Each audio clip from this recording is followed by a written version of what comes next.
Ya pemirsa, pasca KPU mengumumkan secara resmi Prabowo Gibran menang Pilpres 2024, nampaknya ini Prabowo Subianto menjalin komunikasi dengan berbagai pihak. Kita melihat sudah ada pertemuan dengan Ketua Umum Partai Nasdem, Surya Paloh, dan bisik-bisiknya. Ada juga komunikasi yang sudah dijalin dengan partai politik lainnya. Kita lihat dulu informasi berikut ini. Pasca KPU mengumumkan secara resmi pasangan nomor urut 2 Prabowo Subianto Gibran Rakabuming Raka sebagai pemenang Pilpres 2024. Prabowo langsung melakukan gerilya politik ke sejumlah tokoh partai.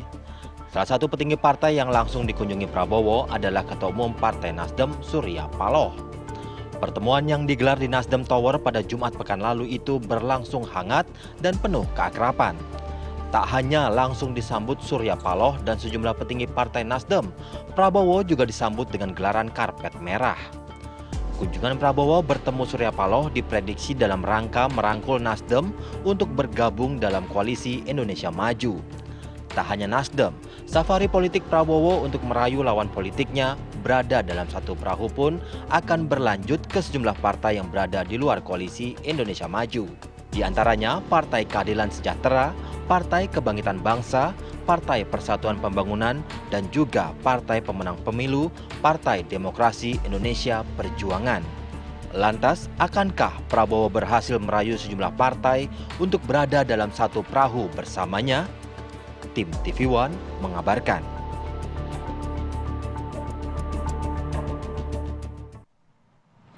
Rayuan koalisi Prabowo, siapa lagi yang merapat nih, Vi? Atau siapa yang konsisten? Nah, kan? Siapa yang akan konsisten nantinya? Kita akan membahas mengenai ini dengan narasumber yang sudah hadir. Di studio sudah ada Bang Habibur Rahman, Wakil Ketua Umum Partai Gerindra. Assalamualaikum, selamat pagi. Waalaikumsalam, selamat pagi, Bang. Waalaikumsalam, sehat ya, Bang, ya? Selamat pagi. Kemudian juga ada Kang Ujang Komarudin, analis politik. Selamat pagi, Kang Ujang. Selamat pagi, Ujang pagi, Kang. Bang Arif Adil. Kemudian juga ada Mas Muhammad Iqbal, politikus dan juga juru bicara PKS. Assalamualaikum. Selamat pagi, Pak Iqbal. Mas Iqbal. Sehat, Bang? Alhamdulillah. Alhamdulillah. Dan juga akan bergabung bersama kami, sudah bergabung bersama kami Bang Andreas Hugo Pariera, politikus PDIP. Selamat pagi, Bang Andreas. Bang Andreas, selamat pagi. Assalamualaikum. Ya, oke, nampaknya masih coba terus dihubungi untuk bisa bergabung bersama kita.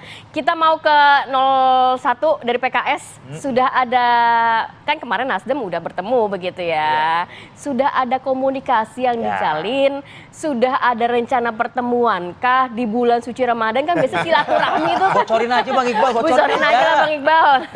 Yang jelas kami saat ini sedang berjuang di MK. Oke. Seluruh kekuatan PKS kami kerahkan untuk membantu tim hukum kita, ada tim saksi nasional, tim hukum bahkan 90% saksi kita lengkap, berkas kita lengkap, dan amanah Majelis Syuro terbaru kita kawal MK sampai selesai dan hak angket kita perjuangkan. Tapi kalau ada ruang untuk komunikasi tidak menampik Ya, juga, warung-warung kopi banyak, pasti sesama politisi ketemu Mas Habib di Paripurna ngobrol-ngobrol. Tapi kan itu kan tidak formal kayak gitu. Ya Yang karena kami formal, tadi, kami secara tidak serius. ingin hak konstitusi kita hilang. Kita ingin selesaikan dulu, ya karena sesungguhnya memang dalam pemilu itu bukan soal menang kalah. Tapi kita inginkan adalah bagaimana keadilan itu juga bisa dirasakan seluruh rakyat Indonesia. Iya, tapi kan upaya untuk apa ya, menciptakan lagi kondisi, artinya begini, kan yang dilihat oleh publik, yang dilihat oleh masyarakat itu adalah kan para elit ini dulu. Iya. Gitu, sebagaimana yang terjadi di Gedung Nasdem tuh, Ya. ya kan? Enak, guyup, seperti itu gitu. PKS tuh ada itikat mengarah ke sana nggak sih? Setiap partai politik itu punya hak lah untuk bertemu siapa. Kita nggak bisa melarang lah teman koalisi kita mau ketemu siapa ya. Walaupun itu belum tentu juga bergabung ya. Oh namanya juga. iya, 50-50 kata Pak. Tapi bagi PKS kami ingin menjaga perasaan para saksi yang sedang berjuang, para lawyer-lawyer kami yang sedang berjuang. Karena pemilu ini belum selesai. Tapi juga tahapan nih, Mas. memikirkan nggak perasaan kader-kader yang sudah 10 tahun ini berpuasa gitu. Itu enaknya PKS. Karena puasa nggak puasa itu kita tetap berjuang aja. Bukan soal jabatan. Bagi kami ini soal idealisme juga. Jadi PKS puasa bukan Ramadan doang, bukan ya? Bukan. Oke, udah. Mungkin ada rekornya juga 15 tahun gitu ya. 15 tahun ya. Nah, oke deh, Bang Habib udah ganggu-ganggu nih Bang Habib nih. Bang Habib, kalau komunikasi dengan PKS atau dengan partai-partai lain seperti PDI Perjuangan, bagaimana tuh Bang? Ya, satu hal komunikasi ya. Kalau komunikasi ini jangankan setelah pemilu ya. Sebelum dan pada saat panas-panasnya pemilu pun komunikasi kami berjalan dengan sangat baik. Komunikasi doang atau Dengan ada semua partai politik Ngopi-ngopi lah. ya. Nah, ngopi-ngopi ya. Termasuk dengan sahabat-sahabat kami PKS. Ya. gitu juga? Kalau ngopi-ngopi tentu, tapi kalau ngopi-ngopi antar negarawan kan tentu ada visinya. Kalau ya kan? ngeliat Bang Jadi, Habib ngopi sama Habib Abu Bakar mah udah biasa, ya kan? terlepas kontestasi yang seru, ya kan ya. Tapi sebenarnya ya kalau merujuk kepada apa yang disampaikan kepada Pak Prabowo, ya udah kita tahulah hatinya merah putih semua gitu, Iya. ya kan. Apa istilahnya satu lawan? Hatinya merah putih semua, gitu Oke. kan ya. Artinya sesama anak bangsa ini ya kontestasi silahkan, nggak ada masalah. Tapi setelah tahapan demi tahapan mulai selesai, ini kan memang belum selesai tuntas, masih ada MK, ya. Tapi secara substansi banyak juga yang menganggap ya sudah selesai rekan-rekan politisi ini, rekan-rekan negarawan ini. Kenapa? Ya karena semua paham lah ya. Endingnya akan seperti apa. Kan politisi itu kan bukan hanya soal pengetahuan regulasi formil, Ya. tapi mereka juga punya feeling, ya kan? Kalau begini situasi ke depan akan bagaimana? Sudah rata-rata sudah punya feeling gitu. Jadi kalau saya melihat memang situasinya sudah semakin kondusif, semakin baik. Kita tetap menghormati rekan-rekan yang mengajukan upaya hukum, upaya konstitusional ke Mahkamah Konstitusi. Tapi saya hakul yakin ya setelah MK semua sudah pasti move on. Partai Nasdem nggak nunggu MK, dia udah jalan terus. Kan? Apalagi ya? Apalagi? Sesulit apa sih PKS dan PDI Perjuangan ini gitu? Enggak juga. Enggak sulit juga. Cuma kan kita menghormati rekan-rekan tersebut. Iya. Rekan-rekan punya konstituen juga yang memang harus dijaga. Kalau konstituen itu kan captive marketnya kan beda-beda, ya kan? Jadi ya perlu waktu. Wajar kalau perlu waktu. Bang. Tapi kalau saya melihat kali ini yang namanya rekonsiliasinya itu pasti lebih cepat daripada pemilu-pemilu sebelumnya. Tapi sudah ada komunikasi. Hah? Sudah dibuka komunikasi. Saya bilang namanya komunikasi, ya seinformal apapun itu pasti ada makna yang substantif, Oke. ya kan? Karena kalau kita berkomunikasi antar politisi itu nggak terbatas sekat formalisme, ya kan? Wah harus direncanakan pertemuan, diagendakan, diundang wartawan. Kadang-kadang yang ngopi-ngopi itu justru yang paling bermakna di antara kami. Ya kalau diajak ngopi sama waketum partai sih ya kayak beliau ini sih ya. Itu Begitu Ada ngopi, maknanya tak, tak, tak, tak, selesai urusan. Oke. Oke, Nah, coba kita ini konfirmasi. bangsa kita yang mengedepankan musyawarah. Oke. Bang Habib, Yang penting konkret komunikasinya kan. tadi kan juga dibilang udah ada komunikasi begitu ya dengan beberapa partai politik, bahkan mungkin di luar koalisi dari Prabowo Subianto. Ya. Coba kita tanya ke PDIP. Sudah benar bergabung? adanya? Sudah ada. Oke. Bang Andreas, Selamat apakah pagi. memang benar sudah ada komunikasi yang dibuka oleh Halo, Prabowo Subianto? komunikasi Ya, soal Bang apa? Andreas? Soal ya Halo, kalau misalnya selamat judul kita pagi. pagi ini rayuan koalisi Prabowo, siapa lagi yang akan merapat? Nah, Komunikasi untuk diajak merapat, Bang. Kalau soal komunikasi dan ya apa pertemuan antar politisi ini kan hal yang sangat biasa gitu. Kalau di parlemen di DPR kan kami sering ketemu juga gitu, dan komunikasi itu berjalan gitu. Cuma sekarang kalau berkaitan dengan pemilu, pilpres maupun pileg, nah ini kan proses ini kan masih ada di Mahkamah Konstitusi gitu. Nah oleh karena itu kalau pasangan 003 itu sedang fokus untuk di Mahkamah Konstitusi, maupun untuk partai kita juga sedang ada di dalam proses di MK gitu. Dan itu saya kira teman-teman ya Bang Habib, terus Bang Iqbal, PKS, Gerindra dan partai-partai yang lain juga fokus pada ya apa proses yang terjadi di Mahkamah Konstitusi, juga ya yang terjadi di ya untuk pilpres di Mahkamah Konstitusi juga gitu. Jadi kalau saya bilang ya this is over but not finished yet. Gitu. Jadi ini ya berlalu tapi belum selesai gitu dalam proses yang berkaitan dengan pemilu ini gitu. Dan ini tentu ya ada tahapan-tahapan ke depan yang juga pasti akan berjalan. Yang namanya koalisi atau ada di dalam atau di luar pemerintahan itu masih jauh, masih bulan Oktober dan itu masih ada beberapa bulan lagi gitu. 7 bulan lagi gitu, 7 bulan lagi gitu. Dan di dalam perjalanan waktu ke sana ini kan berbagai dinamika mungkin saja terjadi gitu. Dan saya lihat dalam perkembangan-perkembangannya kan dinamikanya sebegitu cepat sering terjadi dalam perubahan-perubahan yang seringkali lebih cepat dari cara berpikir para teoritisi, termasuk para politisi sendiri gitu.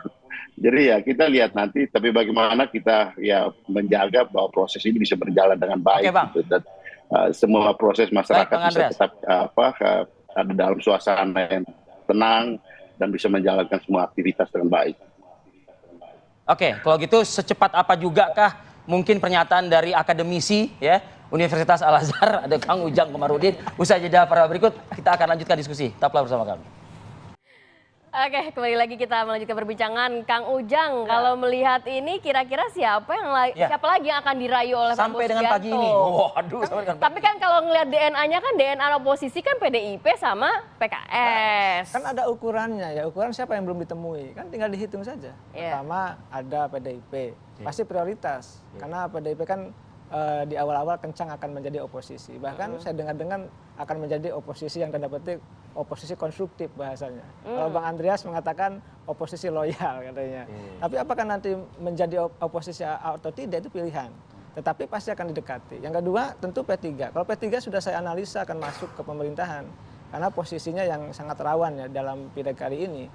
Kedua, sudah welcome kan, mengatakan kami menunggu Pak Prabowo. Iya, iya. Yang ketiga, tentu PKB. PKB saya dari awal-awal. Tidak ada pernyataan tuh PKB tuh Ya. konsisten dengan Anies Baswedan. Di ujungnya saya meyakini PKB akan gabung dengan pemerintah. Apa yang membuat keyakinan Anda? Ya kalau konstruksi NU itu kalau kita lihat dari, saya 6 tahun pesantren ya di NU itu, biasanya dia lebih kepada pemikiran yang moderat dan cenderung kepada kekuasaan. Saya melihat begitu. Maka jalan yang paling bagus bagi PKB itu kan ngambil maslahat yang lebih besar biasanya. Maka maslahat itu ada di pemerintahan. Mungkin bisa mengabdi. Pengalaman PKB di luar pemerintahan ada? Belum ada. Oleh karena itu saya mengatakan DNA PKB ini adalah DNA pemerintahan. Nah yang ketiga PKS. PKS walaupun saya mengatakan Bang Iqbal ya, kemarin saya dibantah juga oleh PKS pernah di pemerintahan? Bang Pipin mengatakan, saya bilang ada juga lobby-lobby PKS kepada 02 waktu itu. Dan itu mohon maaf pengakuan dari petinggi-petinggi 02 juga. Tapi kalau dengar Mas Iqbal kayaknya nampaknya sekarang belum ada pikiran ke situ ya. Bang Pipin juga mengatakan membantah. Mungkin Bang Iqbal juga membantah. Tetapi saya melihat kebutuhan untuk membangun bangsa. Saya sudah katakan kita ini membutuhkan konstruksi koalisi pemerintahan yang kuat. Di saat yang sama membutuhkan oposisi yang kuat. Kan tinggal dikalkulasi saja.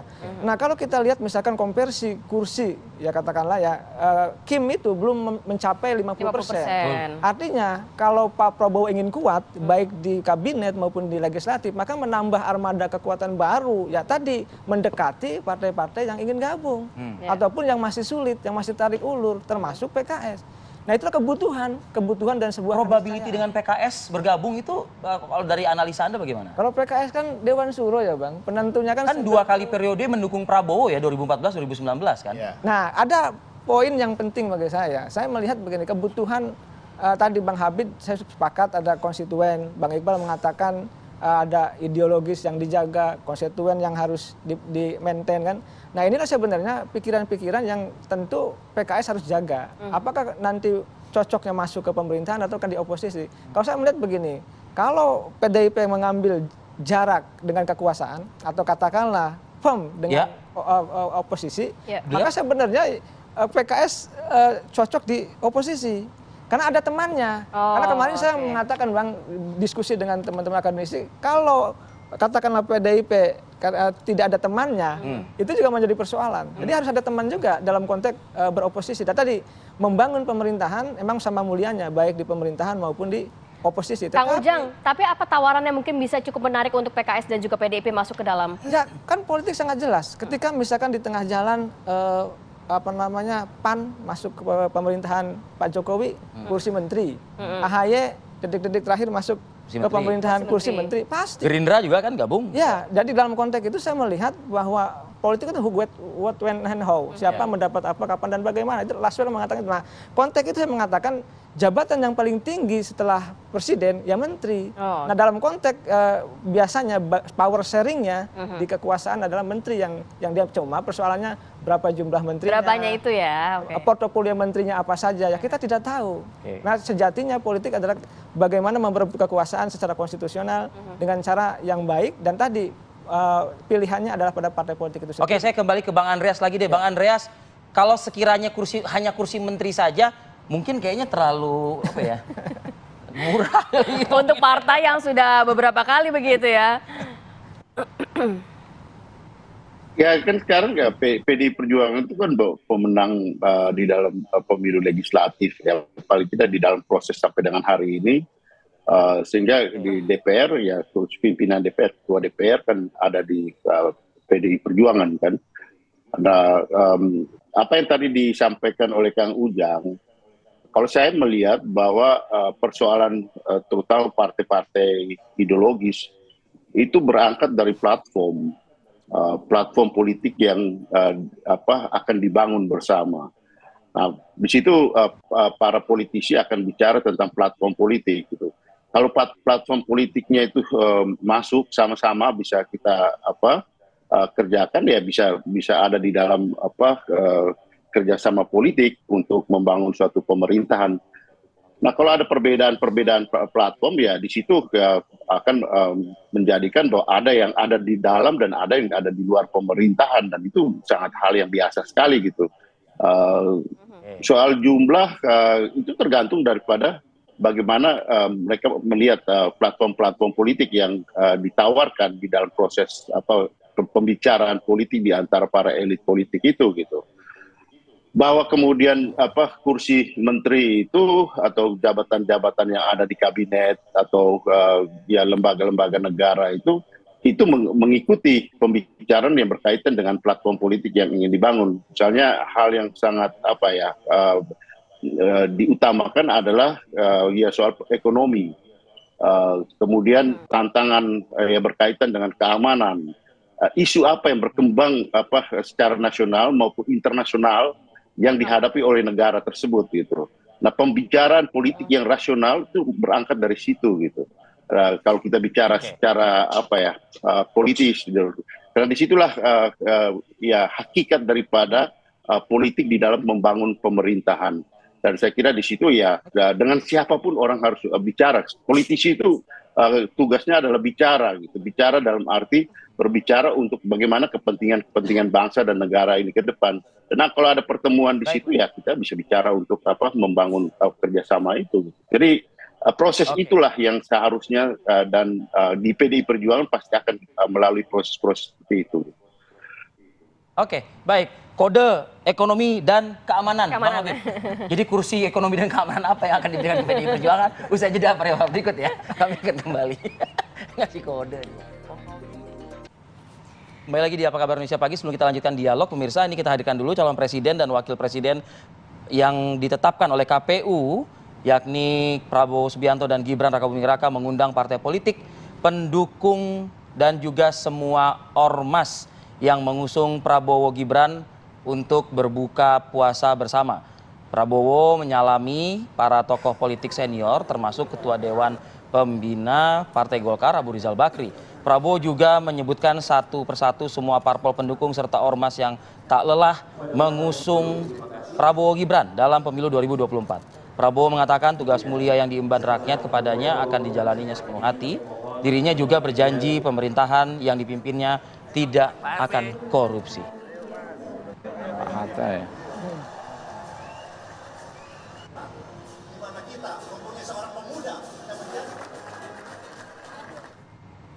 Baik, kita ke informasi selanjutnya pemirsa. MK telah menutup pendaftaran sengketa perselisihan hasil pemilu 2024. Ini tercatat ada 277 gugatan yang didaftarkan ke MK, di mana mayoritas merupakan gugatan sengketa hasil Pileg, DPR maupun DPRD yang diajukan oleh partai politik. Sepanjang 3 kali 24 jam sejak KPU mengumumkan penetapan perolehan suara, sebanyak 277 gugatan masuk ke MK. Dari 263 perkara untuk perselisihan hasil pemilu DPR RI dan juga DPRD, 12 perkara pemilu DPD, serta 2 perkara lain untuk hasil pemilu presiden.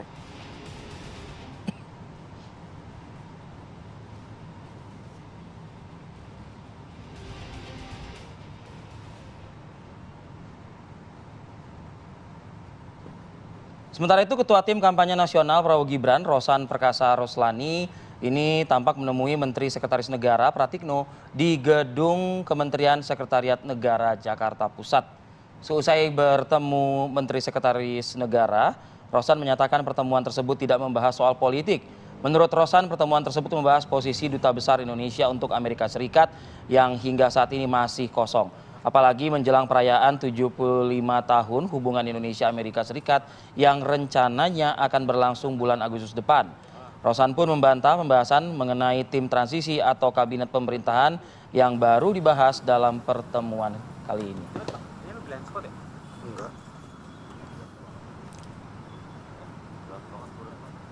Baik, kita lanjutkan lagi perbincangan rayuan ajakan Prabowo Subianto ini akan menyasar kemana lagi? Nanti siapa saja yang akan merapat? Kita kembali ke Bang Habib. Bang Habib tadi kalau mendengar dari PDIP ya masih bisa dikompromiin lah Bang. Terus ada kode juga tadi. Ekonomi sama keamanan nih. Tergantung mungkin tawarannya seperti apa. Akan menyasar kemana tadi pasti kemana-mana. Karena namanya Pak Prabowo kan selalu menyampaikan bahwa politik kami adalah merangkul. Jadi bagi kami, bagi Partai Gerindra tidak ada suatu kekuatan politik pun, elemen politik pun yang kami antikan istilahnya. Kalau misalnya ada nih partai politik, kalau ketemu ini pasti nggak bisa, gitu kan. Ada yang ini juga ketemu yang ini pasti nggak bisa. Kalau kami insya Allah bisa ketemu dengan semua elemen politik bangsa ini, termasuk partai-partai politik ya.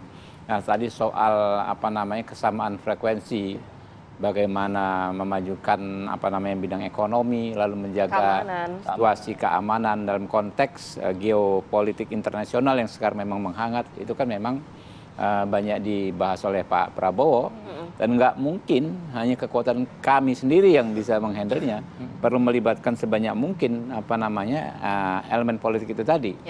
Nah apakah nanti bisa bekerja sama juga dengan rekan-rekan PDIP Perjuangan, itu tentu menjadi pembahasan elit-elit kami, ya top leadernya. Dan kabarnya saat ini sedang gerilya juga ya top ya, leadernya. Pasti. Dan hal yang penting juga adalah hubungan baik Pak Prabowo dengan Ibu Mega. Nah ini yang sebenarnya juga faktor cukup penting. Jadi kunci kalau kita juga bicara PDI Perjuangan, kita bisa bicara apapun dan macam-macam, kita bisa berkonflik. Misalnya saya membenci Pak Hasto, ya kan ya. Pak Hasto membenci Habibur Rahman, mungkin ya kan ya. Tapi kalau Ibu Mega dengan Pak Prabowo, bos kami, itu luar biasa hubungan baiknya. Sehingga itu pasti akan menjadi juga faktor penentu, ya kan. Yang akhirnya menurut saya, yang saya katakan tadi, kalau saya sih yang namanya rekonsiliasi dalam konteks besarnya, optimis bisa tercapai lebih cepat. Tapi apakah simpel, bagi-bagi jabatan menteri, itu kan belum tentu. Atau juga tetap kata Bung Iqbal ya, kita nggak ada masalah ya, Bung Iqbal ya. Tapi misalnya gini, kita menghormati, ada yang nanti di luar, ya kan ya, tidak mendapat jabatan di kementerian, tetapi dengan spirit yang sama, ya kan, sama-sama melakukan yang terbaik untuk ngejar yang 2045 itu Indonesia emas, di posisinya masing-masing, check and balance. Nah ini menurut saya juga bagus yang seperti ini, karena itu sudah ditunjukkan baik oleh teman-teman yang PKS maupun PDI Perjuangan yang sama-sama pernah di pemerintahan dan sama-sama pernah di oposisi. Di posisi oposisi kita lihat PKS melakukan menurut saya baik selama ini, bahkan elegan. Mereka konsisten terhadap isu-isu yang mereka tentang, misalnya banyak hal, tetapi konsisten juga mengikuti alur pengambilan keputusan yang di parlemen. Kalau sudah menyampaikan sikapnya, sudah menyampaikan pendapatnya, mereka nggak melakukan yang namanya sabotase politik, tindakan-tindakan di luar ketentuan, misalnya menghambat di luar regulasi, menghambat proses pengesahan, nggak ada. Tetap menghormati yang mayoritas, ya fungsinya kan? Dijalankan masing-masing kan? Masing-masing. Oke. Nah, ini kan untuk komunikasi dengan Presiden PKS-nya, kalau tadi kan hubungan dengan Bu Mega itu baik Pak Prabowo. Dengan tentu. misalnya Pak Saiku misalnya seperti kan. Ya pasti bayangin bagus, loh, baik dua kali sekali. proses Mendukung Prabowo Subianto. Bukan hanya itu, di berbagai pilkada kan kita Kerjasama sering juga. kerjasama, ya juga di parlemen sebetulnya hubungan kita baik-baik saja. Ya. Sehingga menurut saya ya nggak akan ada hambatan psikologis, ya. Tinggal memang hitung-hitungan psikologis. matang saja. Hitung-hitungan ya. Ini nggak ada sakit hati, nggak ada hard feeling antara kami satu sama lain, nggak ada dendam politik, Oke. nggak ada sikap saling anti, itu nggak ada, ya kan? Tinggal ya udah yang mana nih. Jadi pilihannya ini baik dengan sama baik, Oke. ya kan? Hal-hal yang baik-baik saja gitu. Apakah di luar, apakah di dalam, nggak ada yang. Dua-duanya sama-sama mulia begitu ya. Bang Iqbal, tapi ada catatan nggak sih nanti kalau memang ternyata PKS mau masuk ke dalam? Ya saya kira terlalu dini membahasnya lah. Bagi kami Ya sekarang. kita hormati kan Bang. Iya, proses. kita sekarang kan sedang fokus nih. Ya. Jadi kami pun kemarin dalam musyawarah majelis syuro justru pimpinan melakukan evaluasi tentang pemilu ini. Jadi memang kita menemukan dua hal tadi. Ada nggak keputusan di Majelis Syuro juga menjalin hubungan komunikasi misalnya begitu? Yang jelasnya dua hal yang sangat ditekankan. Hak angket terus diteruskan dan MK kita kawal sampai tuntas. Baru kita bicara. Karena kan terus terang kami sangat berharap teman-teman hukum bekerja luar biasa. Ya. Para saksi kami itu 90% datanya. Nggak ada partai lain punya segitu. Oke. Dan ini jadi salah satu kunci yang kami sangat optimis dalam gugatan ini. Oke. Baik. Jeda dulu ya kok gitu ya. Kok cepet banget jedanya nih. Kebanyakan Kami iklan kembali ini. saat lagi tetap bersama kami. Masa dibantu sih? Ya, kembali lagi di Apa Kabar Indonesia Pagi. Kang Ujang, kalau melihat ini nampaknya ya mungkin kalau dari sisi PKS belum waktunya lah ya. Nanti aja diomonginnya setelah udah beres sengketa pemilunya.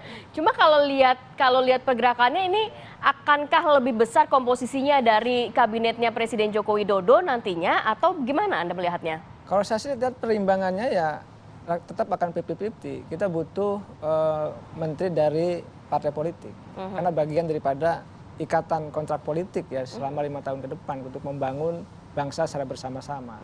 Tetapi memang kita juga membutuhkan orang-orang yang ahli kan. Memang kadang-kadang senior-senior partai politik tidak mau membedakan tuh. Kami sama saja, kami di partai juga ada yang profesional gitu. Tapi katakanlah di publik, di masyarakat mengatakan ya ada jatah memang yang harus diberikan kepada partai politik, konsekuensi untuk berkoalisi. Ada juga yang memang orang-orang yang betul ahli gitu, yang profesional, yang memang punya kapabilitas untuk bisa memimpin kementerian. Nah kombinasi saja, mix saja bagaimana sebenarnya ke depan rancang bangun ya janji-janji kampanye dari Pak Prabowo Gibran itu bisa dieksekusi. Ini kan kita menunggu semua nih, makan gratis, ya kan, susu gratis, semua. Sekolah-sekolah beasiswa itu memang dibutuhkan oleh rakyat Indonesia. Oleh karena itu tadi janji itu harus dirancang bangun dalam implementasi, membutuhkan kabinet-kabinet yang the dream team. Kalau Bang Habib katakan tadi di luar segmen ya bahwa pengacaranya the dream team. Ya ini bagaimana sebenarnya kabinetnya juga the dream team. Sehingga apa formula 5 tahun itu sudah terukur. 1 tahun mau melakukan apa, tahun kedua melakukan apa, sehingga semua ditata dengan baik. Dan kita tidak mundur ke belakang. Sehingga apa? Sehingga dalam konteks kesinambungan kepemerintahan itu berjalan gitu. Dari Pak Jokowi ke Prabowo Gibran ini. Jadi tidak setback ke belakang. Karena gini, dalam konteks kita menuju konsolidasi demokrasi yang kuat, yang sehat ini, maka komposisi kabinet itu menjadi pertaruhan juga. Oke, Itu. Kang Ujang, kita pernah berada di satu fase yang namanya setgap, kalau nggak salah waktu itu di zamannya Pak SBY. Nah pada saat itu kan mayoritas partai di parlemen itu kan ada di setgap tersebut, artinya kan mendukung pemerintahan pada saat itu kan gitu. Tapi DPR fungsinya pun juga berjalan, bahkan yang tergabung dalam setgap pun juga mengkritisi kebijakan-kebijakan Di DPR. yang memang bila mana harus dikritisi ya dikritisi seperti itu. Anda melihatnya ini mungkin nggak terjadi lagi seperti ini? Ya gini, ada kebutuhan bagaimana sebenarnya kebutuhan untuk sama-sama membangun program ya yang berkelanjutan, katakanlah. Tapi di sisi yang lain DPR ini ada kebutuhan juga untuk menjaga konstituen. Nah ini sebenarnya, ini yang harus dipadukan loh. Bagaimana sebenarnya sejatinya membangun tadi ya kebersamaan di parlemen, tapi di saat yang sama juga mereka punya kebutuhan untuk tadi ya mohon maaf tebar pesona kepada publik. Karena karena dalam konteks membangun sebuah menjaga konstituen. Iya, menjaga konstituen itu tadi ngeri-ngeri sedap. Ada gimmicknya gitu, ada substansinya, ada isi tasnya macam-macam. Nah oleh karena itu di parlemen itu pendekatan kinerja. Tadi Bang Habib juga saya bilang apresiasi juga kepada PKS yang memang berada di oposisi, tapi ketika memang ketuk palu untuk kebijakan bagi rakyat ya tentu mengikuti juga. Karena di DPR lebih cair ya. Saya melihat cair, oposisinya sebenarnya lebih cair. Ketika mereka rapat-rapat RDP itu lebih cair. Oke. Iya, kecuali kalau kebijakan-kebijakan yang bersinggungan ya dengan misalkan kenaikan BBM. Itu udah pasti berbeda tuh antara kubu pemerintah dengan kubu oposisi. Baik. Tapi kebijakan yang umum-umum mereka lebih cair kalau di DPR itu. Bang Habib tadi ada yang mau ditambahkan? Ya, saya pikir mungkin ada kesamaan dengan praktek yang terjadi di masa lalu. Tetapi jangan lupa ini ada dinamika sekarang. Artinya tren politik kita fight against ya. Menentang segala macam secara frontal. Sekarang kan trennya fight for, ya kan, bagaimana berjuang untuk sesuatu yang lebih bermaslahat bagi kita semua. Itu saya lihat juga di publik. Kalau tadinya misalnya kita pengen cari popularitas saja, sekedar bersikap kritis yang bombastis bisa saja. Tapi sekarang rakyat menilai, ini orang ngomong, ya kan ya, arahnya kemana, ya kan, di masyarakat. Karena kan masyarakat sekarang edukasi politik itu berjalan jauh lebih cepat daripada sebelumnya. Nggak bulat-bulat melihat gestur omongan politisi di di media, di parlemen ya, ditelan mentah-mentah, dicek gitu loh. Oke. PKS sama PDIP masuknya di bagian mana nih kalau menurut Anda? Yang saya bilang ya, PKS dan PDIP prakteknya sangat elegan selama ini gitu loh. Di posisi oposisi dia bukan menentang, ya, asal membabi buta atau apalagi mensabotase baik PKS maupun PDIP. Itu kan Bang Sultan kan? Tapi secara garis besar memang konstruktif. Memang ada gimmick-gimmick, ya namanya politisi. Nah, itu kan harus ada gimmick, ya kan ya. Tapi secara garis besarnya yang saya katakan baik. Frekuensinya sama gitu loh. Oke, Bang Andreas, terakhir nih dari Anda Bang Andreas. Sambutannya sudah cukup. Wah, ini kalau dengar kata Bang Habibur Rahman sih kayaknya udah red carpet ini kayaknya sih. Udah, Bang Andreas gimana Bang Andreas?